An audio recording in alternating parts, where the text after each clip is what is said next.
Hey y'all, this is Sky Juice coming to you live and direct from the beautiful island of Puerto Rico.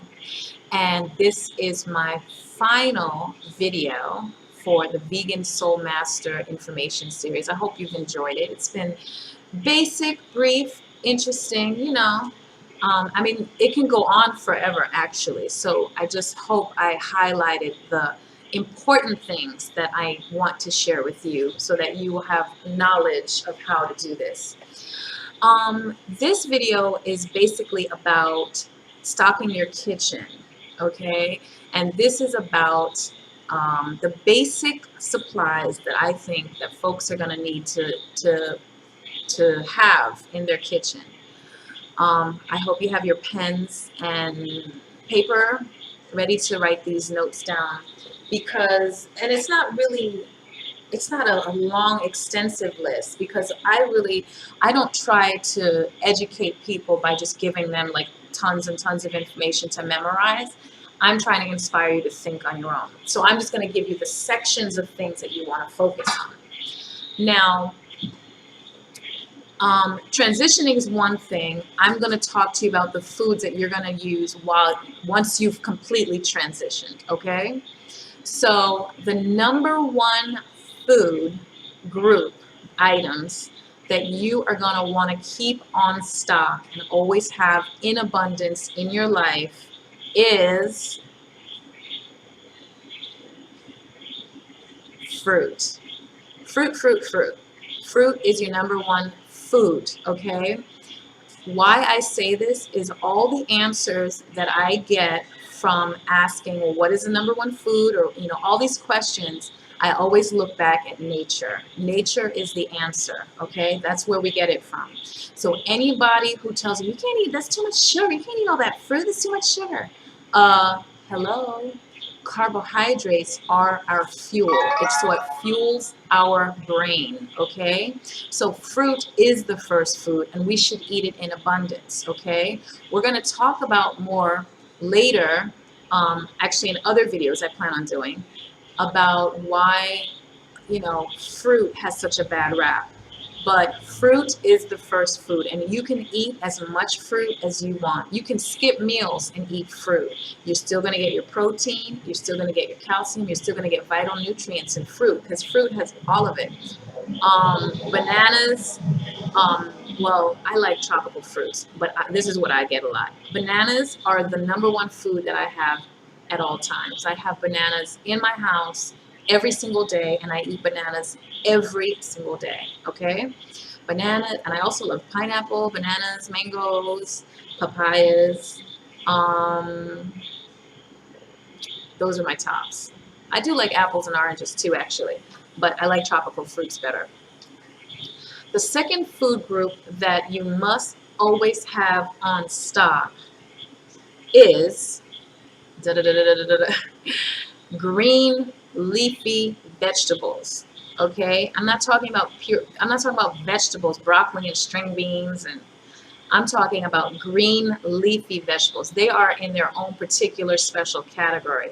I'm talking about kale, collards, Swiss chard, spinach, lettuce, all the various lettuces, cabbages, purple cabbage, Napa cabbage, um, mustard greens. There's so many different ones. You should always have some green leafy veggies in your house at all times, every day, every single day of your life. Breakfast, lunch, and dinner. Okay? The next category that I would say that you should always have, which would be something you always have as a staple, is grains. Okay? And I'm not talking your genetically modified rice. No. I'm talking about your high quality grains, okay? Grains that if you really are a grain eater, if you really like your starch, then get it in bulk, okay? Quinoa would be number one on the list, okay?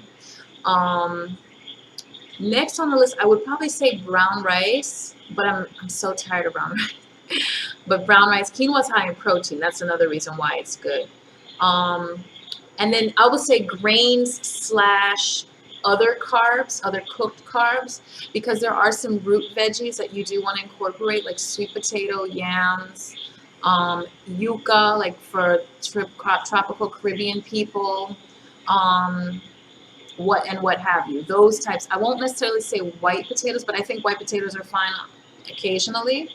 But the other root veggies that are um, in abundance, Jerusalem artichokes. There's so many cool different varieties of grains slash starches, carbs that you can eat that are really good for you. Um, and of course, my favorite, beans.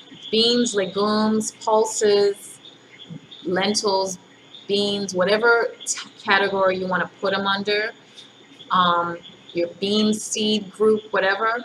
There are thousands of beans on the planet, and you can make them into thousands and thousands and thousands of different things, from burgers to stews to um, cakes, bean cakes. Yeah, a lot of different things. So beans, go to the store and just buy every kind of bean you want, any kind of bean you want, and let's get cooking, okay? And then in terms of oils, I had mentioned this in the last video. I would stay on coconut oil. However, coconut oil doesn't work for all cooking and all preparing. So I would definitely go with coconut oil and olive oil. Okay, but using coconut oil primarily, even when you saute veggies, amazing taste.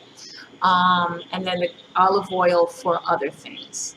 So those are the only two oils. And then if you're at a good store and you can get like safflower oil or sunflower oil, those are also good oils that you can use. And we're going to use them in very small quantities. And those are the basic food groups that I would say you should always just think about having on hand all the time.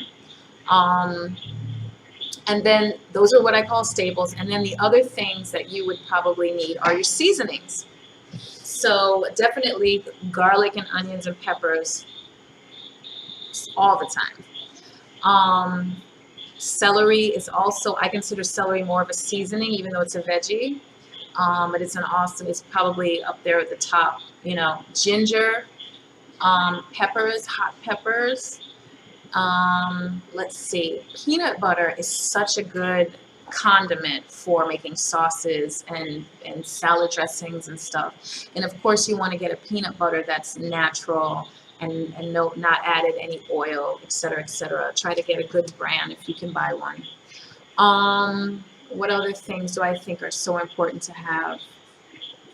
Liquid aminos. It's like your salt. Sea salt is good as well too, or Himalayan pink salt. I don't want to get too shishi lala on certain things because folks can't afford all this stuff all the time, you know? So whatever is accessible to you, get it. Forget all this, you know, I bought it. Let me tell you, I bought black quinoa. It was like $6 for like 4 ounces.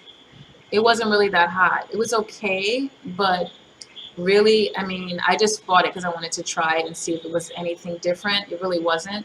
And I just want folks to know that this is an affordable way to eat. It really is. But we get a little over the top. Like, honestly, the difference between organic and conventional, I believe organic is way better. But I will buy conventional most of the time if the organic is so ridiculously expensive. That's why we're creating a farm here. I just can't get over it. So yeah, get what you can. The more fresh stuff, the better. Even if it isn't organic, it's better than the processed thing. So you got to realize that. Other than that, that is pretty much the conclusion of my Vegan Soul Master Series. However, I am having a course that is coming out shortly.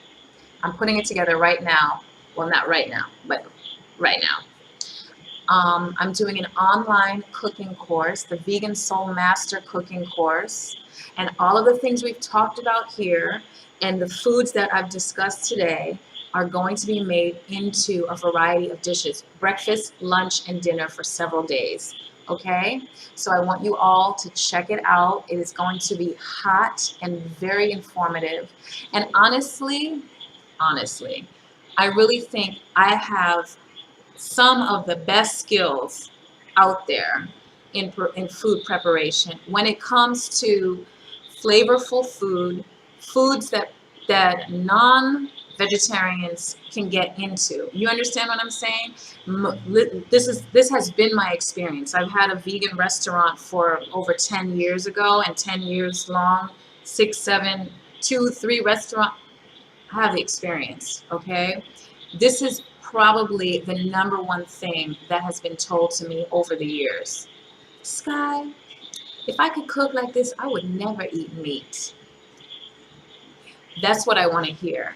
I want people to understand that eating this way is not like you're going without.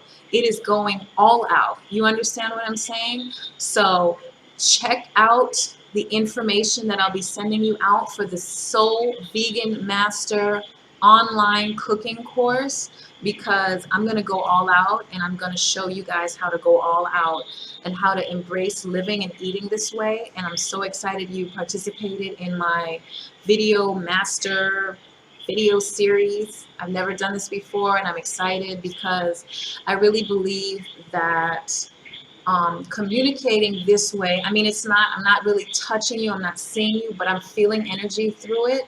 And I really feel excited that I'm able to share what I am passionate about around the world, around the world, around the world. And I'm excited. So have a wonderful day, evening, night, whatever time of day it is in your world, and get back with me about the online cooking course, because if you can't cook as good as me or better, then you want to get with this, okay? Peace, y'all.